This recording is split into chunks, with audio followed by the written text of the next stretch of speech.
الله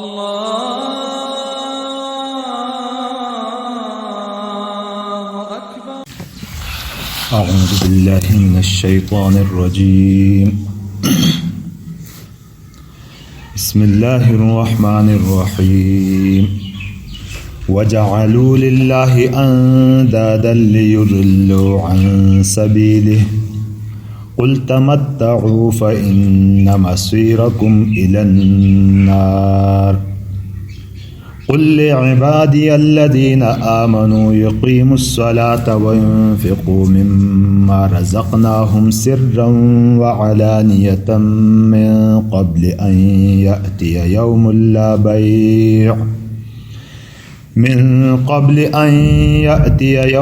لا بيع فيه ولا خلال. صدق اللہ العظیم. وجعلوا للہ اندادا، اور انہوں نے بنائے، جعلوا جمع کا صیغہ، للہ اللہ کے لیے، اندادا برابر، ساجی، مقابل، شریک. ند کہتے ہیں جو مقابلے میں کوئی ہو، اس کی جمع انداد آتی ہے. لیضلوا، تاکہ وہ بھٹکائیں، عن سبیلہ، اس کے راستے سے، تاکہ وہ لوگوں کو گمراہ کریں اس کے راستے سے. قل، کہہ دیجئے پیغمبر، تمتعوا، زندگی گزارو، فإن مصیرکم الی النار، پھر یقیناً تمہارا جانے کی جگہ تمہاری آگ ہے. اس سے پہلے پچھلی آیت میں الم تر الی الذین بدلوا نعمت اللہ کفرا واحلوا قومهم دار البوار، کہ اللہ کی نعمتوں کی ناقدری کی ان لوگوں نے، اور اس حد تک بڑھ گئے کہ جعلوا للہ اندادا، اللہ کے ساتھ بھی ساجھیدار بنانے لگے، شریک بنانے لگے، تاکہ لوگوں کو گمراہ کر سکیں. قل، کہہ دیجئے، تمتعوا، تمتع کا لفظ پہلے بھی گزر چکا ہے. کیا معنی ہے تمتع؟ فائدہ اٹھانا، یعنی زندگی کے اس مختصر عرصے سے فائدہ اٹھاؤ، مزے اڑاؤ. فإن مصیرکم، یقیناً تمہارا، سارا یسیر، مصیر اس سے مصدر میمی ہے، جانے، جانا، یا مصیر تمہارے جانے کی جگہ، النار، آگ ہے. دنیا کی مختصر زندگی ہے، یہ جیسے تیسے گزر جائے گی. جو نیکی میں گزارتا ہے نیکی میں گزر جاتی ہے، برائیوں میں گزارتا ہے برائیوں میں گزر جائے، عیاشی میں گزارنا چاہیں عیاشیوں میں گزر جائے گی. لیکن تھوڑے عرصے کی کا ایک دھوکہ ہے، ایک زندگی ہے، یہ ختم ہو جائے گی، پھر ان لوگوں کا ٹھکانہ آگ ہے. قل لعبادی الذین آمنوا، کہہ دیجئے میرے ان لعبادی، میرے بندوں سے، الذین آمنوا، جو ایمان لے آئے. جو کہ اللہ کے فرمان بردار بندوں کو کے لیے دو الفاظ استعمال، عبادی، میرے بندے، اور پھر الذین آمنوا، جو ایمان لائے. رشتہ بھی بتا دیا. کیا کہہ دیجئے؟ یقیم الصلاۃ، ان یقیم الصلاۃ، کہ وہ نماز قائم رکھے، یعنی نماز کی پابندی کرے، کہ اس کے شرائط آداب کا خیال رکھیں اور پابندی اس کو پڑھیں. وَيُنْفِقُوا، اور خرچ کریں، مما رزقناہم، اس میں سے جو ہم نے ان کو رزق دیا ہے، جو ہم نے ان کو دیا ہے، سرًا وعلانیةً، چھپ کر اور ظاہر کر کے، علانیہ طور پر. یہ اللہ کے ان نیک بندوں سے کہا جا رہا ہے کہ دنیا کی زندگی کی ترتیب کیا ہونی چاہیے آپ کی. ان میں بدنی عبادتوں میں سب سے بڑی عبادت نماز کا ذکر کیا ہے. گویا کہ بدنی عبادتیں آپ اپنی کرتے جائیے، اور جو مال آپ کو ملا ہے، جو کچھ آپ کو ملتا ہے، اس کو اپنی طرف سے مت سمجھیں، اللہ کی طرف سے نعمت سمجھ کے اس میں سے پھر جو خرچ کرنے کا طریقہ ہے اس کے مطابق خرچ کریں اس کو. اس میں سب سے بڑی چیز زکوٰۃ ہے، وہ زکوٰۃ ادا کرنی ہے، سرًا وعلانیةً، چھپ کر بھی اور ظاہر کر کے بھی. یہ دونوں طریقے سے خرچ کرنا جائز ہے. بات ہوتی ہے دل کے نیت سے. آپ ظاہر کر کے خرچ کرتے ہیں اللہ کے لیے تو یہ بھی اچھی بات ہے، آپ اللہ کے لیے خرچ کرتے ہیں چھپا کے تو یہ بھی اچھی بات ہے، لیکن اگر اس میں اللہ کے لیے کہہ کر نام و نمود مقصود ہو اور جہاں ایسا خطرہ ہو کہ اس میں میری نمائش ہو رہی ہے تو اس صورت میں پھر چھپ کے ہی کرنا زیادہ بہتر ہے تاکہ نمود و نمائش کی بات نہ آ جائے۔ اور عام طور پر کہتے ہیں دیکھا جائے کہ جہاں آپ کے کھل کر خرچ کرنے سے ایک فضا بنتی ہے اور دوسروں کو بھی خرچ کرنے کی ایک ہمت ہوتی ہے، ایک ان کو موٹیویشن ملتی ہے، تو ایسی صورت میں کھل کے خرچ کر دینا چاہیے تاکہ دوسروں کو بھی ترغیب ہو اس میں۔ اور پھر حضرات کہتے ہیں کہ بھائی اس کا طریقہ یہ ہے کہ زکوٰۃ اور فرضی جتنی بھی مالی عبادات ہیں وہ تو آدمی کھل کے ہی کرے تاکہ عام لوگوں میں اس کا رواج بن جائے، اور جہاں نفلی خیرات صدقات کرتے ہیں وہ چھپ کر ہی کریں، کسی کو پتہ نہ چلے۔ من قبل ان یأتی یوم لا بیع فیہ ولا خلال، قبل اس سے کہ وہ دن آ جائے کہ جس میں نہ خرید و فروخت ہے اور نہ کوئی دوستی ہے۔ خلتن دوستی کو کہ خلال اس کی جمع ہے، اگر باب مفاعلہ سے مالا جائے اس کو تو ایک دوسرے کے ساتھ دوستی بھی نہیں ہے وہاں اور خرید و فروخت بھی نہیں ہے۔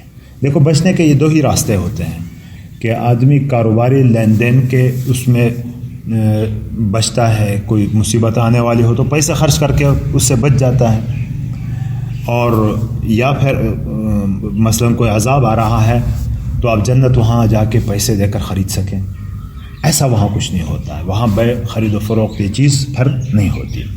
اور دوسری صورت بچنے کی ہوتی ہے کہ آدمی سفارش کرا لیتا ہے، دوستیاں چلتی ہیں وہاں، تو وہاں یہ بھی نہیں چلے گا۔ تو وہ ایک ایسا دن ہے کہ جہاں خرید و فروخت بھی نہیں ہے اور دوستی بھی آپس کی دوستی بھی نہیں ہے، یہ دونوں چیزیں نہیں ہیں۔ یہ کب ہوگا؟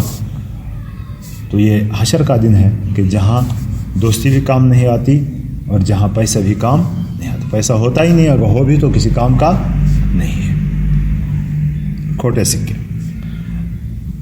اور ویسے دیکھا جائے تو آدمی کے مرنے کے ساتھ ہی یہ تو شروع ہو جاتا ہے کہ جہاں یہ ساری چیزیں بے بسی شروع ہو جاتی ہے۔ مرتا آدمی نہ دوستی کہیں کام آتی ہے نہ پیسہ کام آتا ہے، تو یہ ساری چیزیں وہاں کام نہیں آتی، اور یہ ہے بھی کوئی دور نہیں ہے، بندے کے قریب ہی ہے، جیسے پیدا ہوا ہے اس کے لیے تو وقت مقرر ہے، قریب ہی ہے ہر بندے کے، اس لیے اس سے پہلے ان چیزوں کے پابندی کا، مالی عبادات کی پابندی کا، بدنی عبادات کی پابندی کا حکم ملا ہے کہ جو میرے بندے ہیں، نیک ہیں، میرے بندے ہیں اور ایمان والے ہیں، تو اب ان کو کامیاب ہونے کے لیے ان اعمال کی طرف متوجہ ہو کے اپنی زندگی گزارنی ہے کہ بدنی عبادتیں بھی خوب کریں اور مالی عبادتیں بھی خوب کریں۔ کیوں نہ کریں بھائی؟ اللہ الذی خلق السماوات والارض، اللہ رب العزت اپنے کلام میں بار بار ان چیزوں کی طرف ہمیں متوجہ کر رہا ہے، لوگوں کو متوجہ کرتا ہے جن کی طرف سے لوگوں کا دھیان جس کی طرف نہیں ہوتا، خیال ہی نہیں ہوتا، سوچ بھیتا بھی نہیں ہے، بس زندگی ہے گزر رہی ہے۔ تو اللہ رب العزت بار بار اپنی مخلوق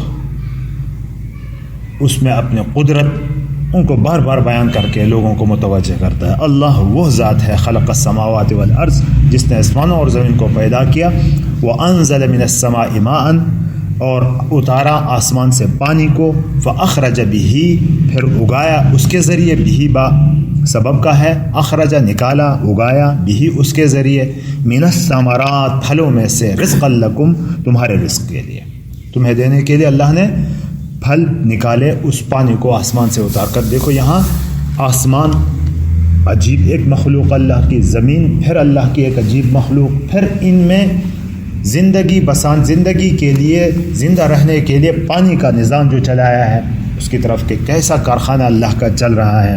وَسَخَّرَ لَكُمْ، سخر اسے تسخیر مانا کام میں لگا دینا، تابع بنا دینا۔ وَسَخَّرَ لَكُمُ الْفُلْكَ، اور کشتیوں کو تمہارے کام میں لگا دیا، رام کر دیا تمہارے لیے، لِتَجْرِيَ فِي الْبَحْرِ، تاکہ وہ چلیں دریاؤں میں، بِأَمْرِهِ، اس کے حکم سے، تاکہ اللہ کے حکم سے دریا میں وہ چلے۔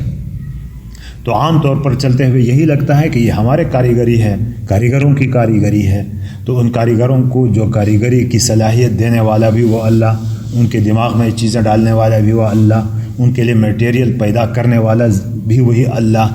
تو یہ سب کچھ ہوتا اللہ ہی کے حکم سے ہے. اللہ کا حکم اگر نہ ہوتا تو بڑی بڑی کشتیاں اپنی منزلوں کو یقینی طور پر 100% یقینی طور پر پہنچتی. لیکن جہاں اللہ کی مرضی ہوتی ہے تو کاریگری تو لوگوں کی اپنی پوری ہوتی ہے وہاں، لیکن وہاں اللہ کی مرضی جب ہو جاتی ہے تو ان کو غرق بھی کر دیتا ہے، غرق بھی ہو جاتی ہیں. اس لیے یہاں اللہ کے حکم ہی سے یہ ساری چلتی ہیں. وَسَخَّرَ لَكُمُ الْأَنْهَارَ، اور نہروں کو تمہارے لیے مسخر کر دیا. وَسَخَّرَ لَكُمُ الشَّمْسَ، اور مسخر کر دیا تمہارے لیے، رام کر دیا تمہارے لیے، کام میں لگا دیا تمہارے سورج کو، والقمر، اور چاند کو، دائبین، جو مسلسل چل رہے ہیں، جو مسلسل چل رہے ہیں. پہلے پڑھا تھا نا سورہ یوسف میں بھی یہ لفظ آیا تھا، اس سے پہلے کدأب آل فرعون میں آیا کہ حالت جو مستقل طور پر ایک عادت طور پر چل رہی ہو، اس کے لیے یہ لفظ دأب یا ابو کا لفظ استعمال ہوتا. دائب اس کا اس میں فاعل کا صیغہ ہے، دائبین تثنیہ ہے کہ مسلسل چل رہے ہیں. وسخر لکم اللیل، اور مسخر کر دیا تمہارے لیے رات کو، والنہار، اور دن کو. دن بھی مسخر یعنی ہمارے کام میں ہی ہے یہ، اور رات بھی. وآتاکم من کل، اور ان میں سے ہر ایک چیز دے دی، ما سألتموہ، جس کے بارے میں تم نے اس سے سوال کیا. جو تمہارا منہ مانگا تھا وہ اللہ نے تمہیں دے دیا. یعنی یہاں یہ بات معلوم ہوتی ہے کہ جو مانگا جاتا ہے اللہ ضرور دیتا ہے، لیکن بعض چیزیں ایسی ہوتی ہیں کہ ہم دیکھتے ہیں کہ وہ ملتا بھی نہیں ہے. تو اس کا احادیث میں آتا ہے کہ اس کا مطلب یہ ہے کہ جو چیز نہیں مل رہی ہے تو یقیناً اس میں آپ کا کوئی نقصان ہے جسے ہم سمجھ نہیں سکتے. جیسے مثال پہلے ہی میں نے دی تھی کہ بچہ آگ کا انگارہ دیکھتا ہے تو لپکتا ہے اس کے اوپر، جھپٹتا ہے، اس کو لینے کی کوشش کرتا ہے، لیکن ماں اس کو روکتی ہے. بچہ روتا ہے کہ اتنی چمکتی ہوئی اچھی چیز ہے، میں لینا چاہتا ہوں، اور امی نہیں چھوڑتی. وہ روتا ہے، اس پر چیختا چلاتا ہے. ایسی ہماری حالت ہوتی ہے. بہت ساری چیزیں ہم مانگتے ہیں لیکن جس میں ہماری خیر نہیں ہوتی. تو اللہ رب العزت چونکہ اللہ سے مانگا ہے اس لیے وہ خیر کی چیزیں عطا کرتا ہے، اور جو چیز نہیں خیر جس میں نہیں تھی تو اس کو اللہ روک دیتا ہے، اور اس کے بدلے میں آتا ہے کہ دنیا کی کوئی مصیبت اٹھا لیتا ہے یا کوئی دوسری چیز دے دیتا ہے. اگر کچھ بھی نہ ملے تو آخرت میں ایسا ذخیرہ کر دیتا ہے ان دعاؤں کا کہ وہ ذخیرہ اگر آدمی دیکھے تو پھر کہتے ہیں اس وقت تمنا کرے گا کہ کاش دنیا میں میری کوئی دعا بھی پوری دنیا کے بارے میں نہ ہوئی ہوتی، آج یہ خزانے مجھے ملے ہوئے ہوتے. تو جو تم نے مانگا تو اس میں اگر تمہاری مصلحت تھی تو وہ دے دیا گیا. پھر آگے کہا کہ وَإِن تَعُدُّوا نِعْمَةَ اللَّهِ لَا تُحْصُوهَا، اگر تم گنو اللہ کی نعمتوں کو، شمار کرنے لگو اللہ کی نعمتوں کو، لا تحصوها، تم اس کا احاطہ نہیں کر سکتے. عد يعد، تعد اس سے ہے گننا، یہ کاؤنٹنگ. احصا یحصی، احصا بھی گننے کے معنی میں آتا ہے، تحصوها یہ دونوں گننے کے معنی میں آتے ہیں. لیکن فرق یہ ہے کہ جو کاؤنٹنگ تعدو میں ہے تو اس میں کوئی ضروری نہیں کہ آپ کاؤنٹنگ کر کے پوری بھی کر لیں. احصا میں یہ ہوتا ہے کہ جس چیز کو آپ گنتے ہیں وہ پوری بھی کر لیں گے. لا تحصوها اس کو احصا آپ نہیں کر سکتے، یعنی اس کو مکمل گنتی آپ احاطہ کرنا اس کا مفہومی ترجمہ ہے. میں نے بتایا کہ احصا کے معنی بھی گننے کے ہیں، اور اس میں گنتی پوری ہو جاتی ہے، آپ گن سکتے ہیں اس کو، اس لیے کہتے ہیں کہ احاطہ کرنا. اور اس میں گنتی کا پوری ہونا ضروری نہیں ہے، اس میں گنتی کا پورا ہونا ضروری نہیں. اس لیے آج کل یہ اس کو بھی احصا کہتے ہیں، احصاء النفوس شاید کہا جاتا ہے مردم شماری کو، کہ اس میں گنتی کر کے پورا کیا جاتا ہے. ان الانسان لظلوم کفار. دیکھیں یہاں آخر میں ہماری حالت بتا دی گئی، انسانوں کی حالت بتا دی گئی کہ کائنات کا ذرہ ذرہ، سورج، چاند، ستارے، دن رات، گرمی سردی، پانی، یہ سارا کائنات کی یہ فیکٹری چلی ہوئی ہے. کیوں اس لیے چلتی ہے؟ ان کو سب کا خلاصہ یہ ہے کہ مجھے اور آپ کو ضرورتیں مہیا کرنے کے لیے، یہ انسان کو کی ضرورتیں پوری کرنے کے لیے. لیکن یہ بندہ اتنا ظالم ہے کہ وہ روٹی کا نوالا توڑتے ہوئے اس کارخانے کو لگانے والے ہی کو بھول جاتا ہے. وہاں کوئی شکر نہیں، کہیں اللہ کو یاد نہیں رکھتا کہ یہ سارا جو ایک لقمہ میرے منہ کی طرف آ رہا ہے اس کے پیچھے کتنے کارخانے قدرت کے لگے ہوئے ہیں کہ روشنی کا کارخانہ، سورج کا کارخانہ، چاند کا کارخانہ، پانی کا نظام، یہ سارے سسٹم جس کو اللہ نے مسخر کر کے کام پہ لگا کے اس ایک لقمے کو میرے اور آپ کے منہ تک پہنچایا، وہ روٹی کا ٹکڑا ہم ہاتھ میں لے کر اس دینے والے کو بھول جاتے ہیں۔ اس لیے کہہ دیا کہ ان الانسان لظالم کفار، بے شک انسان تو بہت نا انصاف اور بڑا ناشکر ہے، بہت نا انصاف، ظالم اور ناقدر ہے، یہ بے قدر ہے۔ ظلوم اس کو کیا کہتے ہیں؟ مبالغہ مبالغہ کا سوا ہے۔ اچھا جی، ایک ظالم ہوتا ہے، ایک ظلوم ہوتا ہے۔ ہاں جی، ظلوم میں مبالغہ ظالم کی زیادہ ہے، نسبت بڑا ظلم کرنے زیادہ والا، ہے۔ ہاں، بڑا ظلم کرنے والا، بڑا ہی کفار بھی اسی طرح، ظلم والا بڑا ناشکر ہے۔ ٹھیک ہے، آسان تھا۔